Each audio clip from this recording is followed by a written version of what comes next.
hay un arma que los tercios españoles usaron durante un siglo para conquistar Europa. No era una pica, no era un arcabuz. Era un tubérculo que los soldados arrancaban de la tierra con las manos llenas de barro. Y sin ella, el imperio más poderoso de la historia no habría durado ni 20 años. En los próximos minutos vas a descubrir cómo un alimento que los europeos consideraban veneno del diablo se convirtió en el motor biológico de los tercios de Flandes, y cómo ese mismo tubérculo acabó cambiando la estatura, la salud y la demografía de todo el continente. Y hay algo más. Cada vez que pones un plato de patatas en Semana Santa, sin saberlo, estás siguiendo una tradición que lleva más de 400 años. Esto es lo que ningún documental te ha contado sobre el arma secreta de los tercios. Para entender esta historia, primero tienes que entender un problema que los generales del siglo XVI conocían muy bien. Un soldado con hambre no lucha. Parece obvio, pero la magnitud real del problema era brutal. Un infante de los tercios en Flandes no llegaba al campo de batalla descansado y bien alimentado. Llegaba tras semanas de marcha cargando una armadura de acero, una pica de 5 metros o un mosquete con toda su munición, más sus pertenencias, más sus suministros de emergencia. Y todo eso en el frío y la humedad constante de los Países Bajos. Los estudios de logística histórica son muy claros. Un soldado en campaña intensiva bajo esas condiciones necesitaba entre 4.000 y 5.500 kilocalorías al día para mantener su operatividad. Para que os hagáis una idea, un adulto sedentario moderno necesita 2.000. El soldado de los tercios necesitaba más del doble cada día, sin descanso. Y eso había que conseguirlo de algún sitio. La base calórica tradicional era el llamado pan de munición, una mezcla de trigo y centeno duro, difícil de digerir y extremadamente cara de transportar. Pero el problema no era solo el coste, era la vulnerabilidad. Los ejércitos enemigos habían descubierto algo muy simple. No hacía falta derrotar a los tercios en el campo de batalla. Bastaba con quemar sus graneros. La táctica de tierra quemada era devastadora. Un ejército que avanzaba podía destruir los graneros de una provincia entera en días. Y sin grano, el ejército más poderoso de Europa se detenía en seco. Además, un ejército no era solo una masa de combatientes, era una ciudad entera en movimiento. Por cada 30.000 soldados había unos 20.000 caballos y mulos que alimentar. La demanda de forraje equivalía a cientos de hectáreas al día, solo para que los animales pudieran seguir moviéndose. El mayor enemigo de los tercios no era el ejército holandés, ni las intrigas de la corte francesa. Era el hambre. Y el hambre estaba ganando. Fue precisamente en ese momento de desesperación logística cuando apareció el tubérculo más extraño que los soldados españoles habían visto en su vida. Llegaba de un lugar que nadie había oído hablar 50 años antes, y los incas llevaban siglos usándolo para alimentar sus propios ejércitos. Cuando los conquistadores españoles llegaron al imperio inca en el siglo XVI, estaban buscando oro y plata. Nadie prestó demasiada atención a un tubérculo deforme y marrón que los indígenas llamaban papa. Error histórico de proporciones épicas. Porque los incas habían tardado miles de años en domesticar ese tubérculo hasta convertirlo en el motor de toda su civilización. Habían desarrollado el chuño, un método de deshidratación por congelación nocturna y exposición solar, que permitía conservar la patata durante años sin que se pudriera. El chuño fue el sistema logístico que permitió a los ejércitos incas operar en terrenos de alta montaña donde ningún otro alimento sobrevivía, donde el maíz no crecía, donde el frío mataba cualquier cosecha convencional. La patata no. Cuando los primeros tubérculos llegaron a España, alrededor de 1570, fueron recibidos con indiferencia total. La población civil la consideraba insípida. Los botánicos la miraban con curiosidad académica pero sin entusiasmo. Los médicos la relegaban a los hospitales para alimentar a los enfermos, porque era barata, no porque pensaran que era buena. Los primeros registros de consumo de patatas en Europa están en el Hospital de las 5 Lágrimas, en Sevilla, un alimento para los que no tenían otra opción. Pero fue la necesidad militar la que cambió todo. En los asedios de Flandes, donde el hambre mataba más hombres que las balas, la patata demostró ser algo que ningún otro alimento podía igualar. Una batería biológica que crecía bajo tierra, resistía el frío, aguantaba meses sin pudrirse y aportaba vitamina C suficiente para evitar el escorbuto que diezmaba a los ejércitos rivales. Los frailes sevillanos habían sido los primeros en promoverla durante las sequías del siglo XVI, cuando el trigo escaseaba. Los militares vieron el potencial y lo aprovecharon. Los incas tardaron miles de años en domesticar la patata hasta convertirla en el motor de su civilización. Los españoles la encontraron por accidente y en 100 años la convirtieron en el motor de la suya.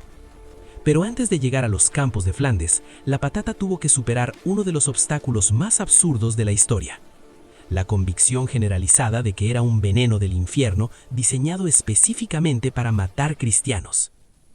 El rechazo europeo a la patata no fue irracional para la época, fue perfectamente lógico según los criterios del siglo XVI, y rescataba sobre 3 pilares que hoy nos resultan incomprensibles, pero que entonces tenían toda la coherencia del mundo. El primer argumento era teológico.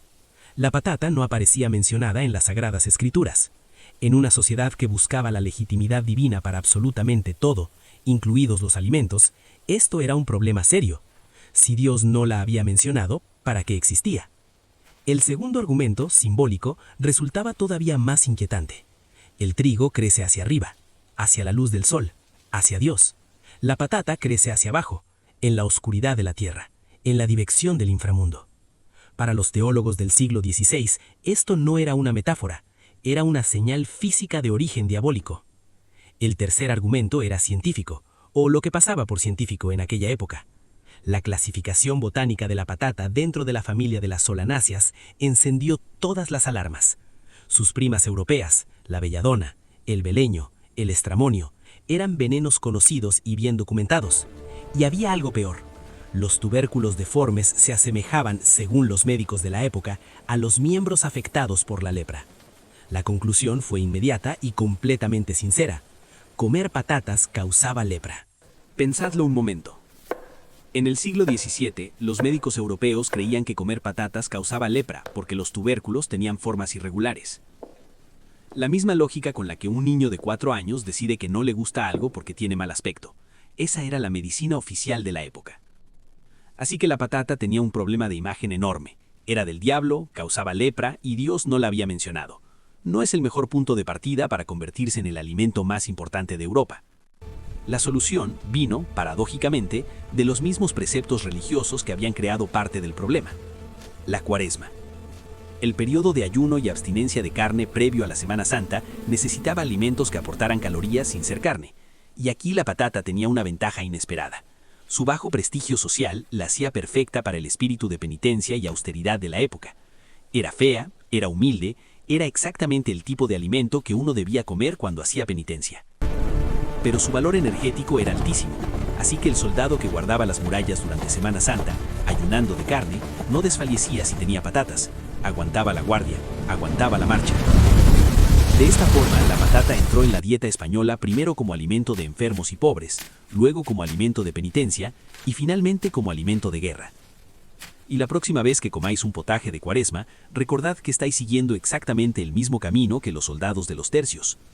Porque fue en los campos de barro de Flandes donde la patata dejó de ser alimento de pobres para convertirse en el arma más eficaz que los tercios jamás llevaron a la batalla.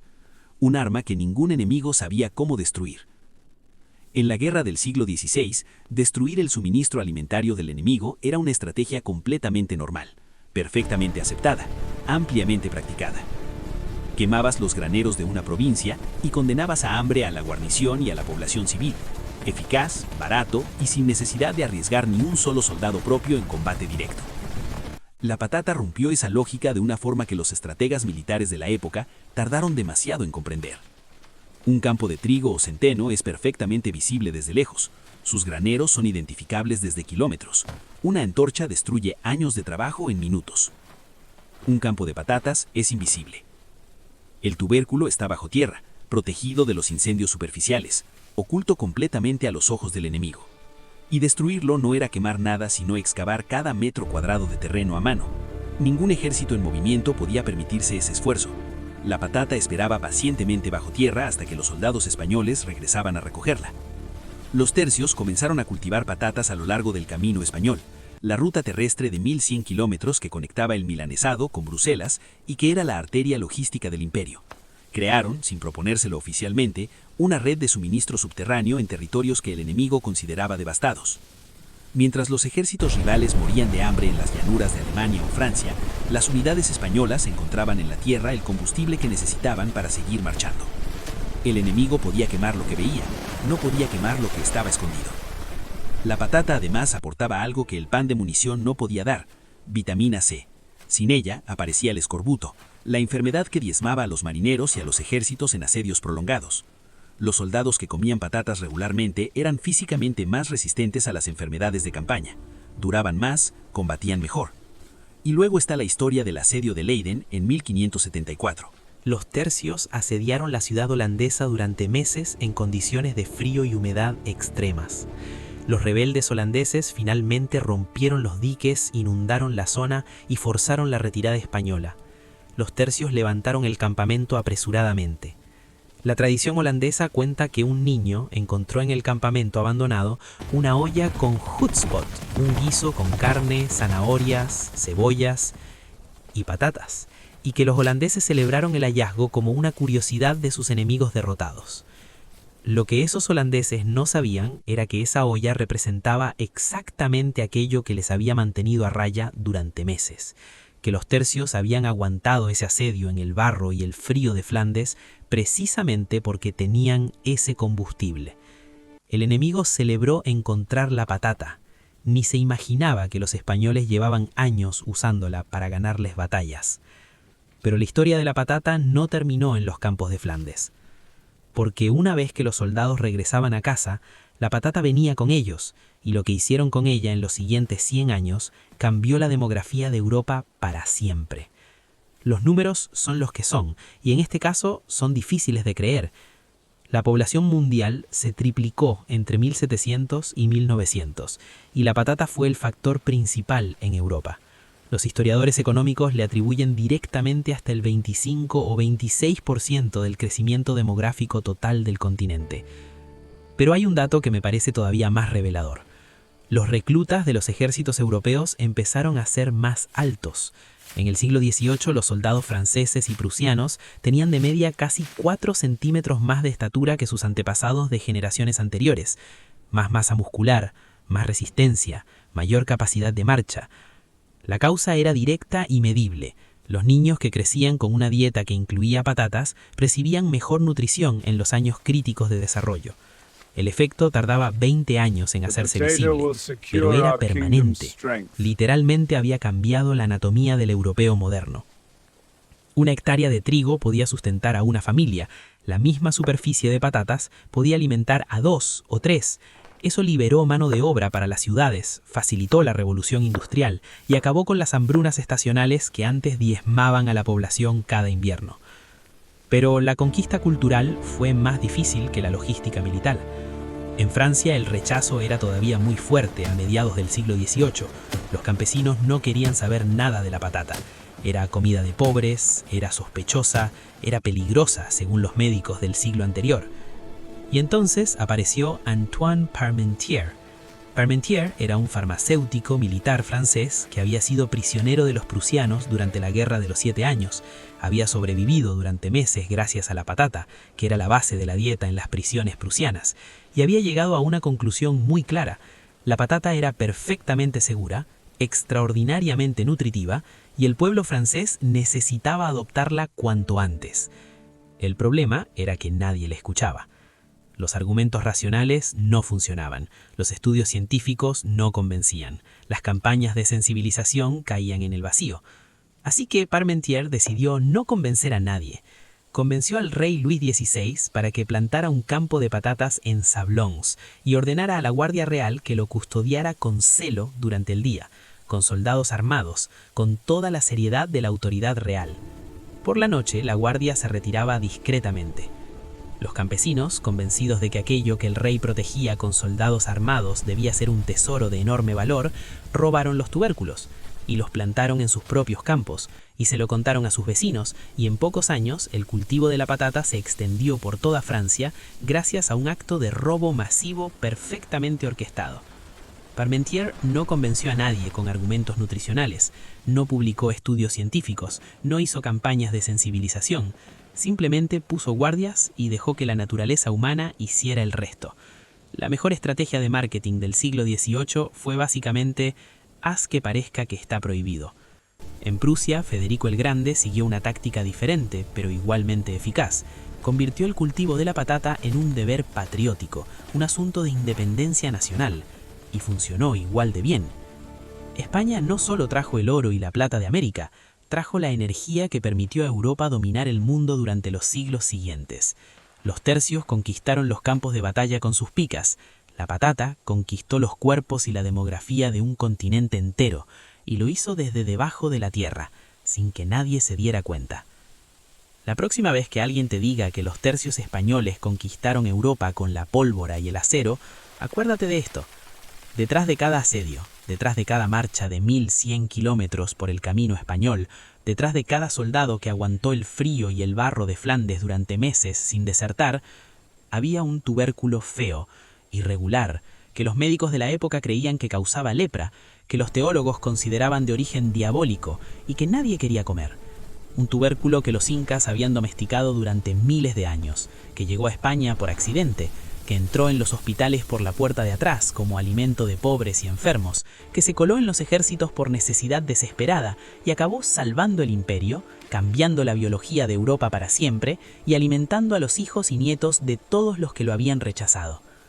España no reconoce todavía en los libros de historia oficiales el papel que tuvo la patata en la construcción del mundo moderno, pero los datos están ahí. En cada plato de patatas que se come en Semana Santa en cualquier casa española, perdura el eco de aquel arma secreta que desde la oscuridad de la tierra cambió el curso de la historia. Y ahora te pregunto a ti, ahora que sabes todo esto, ¿le vas a contar esta historia a alguien esta semana? ¿A alguien que esté comiendo patatas en Semana Santa sin saber que está siguiendo una tradición de 400 años de historia militar? Cuéntamelo en los comentarios y dime también si sabías algo de esta historia antes de ver este video. Leo todos los comentarios, en serio.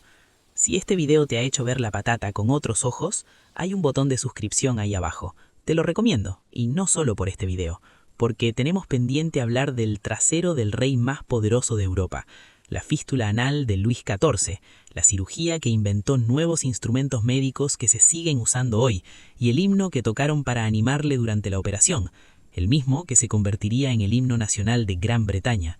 Una historia tan absurda que parece imposible, pero es completamente real.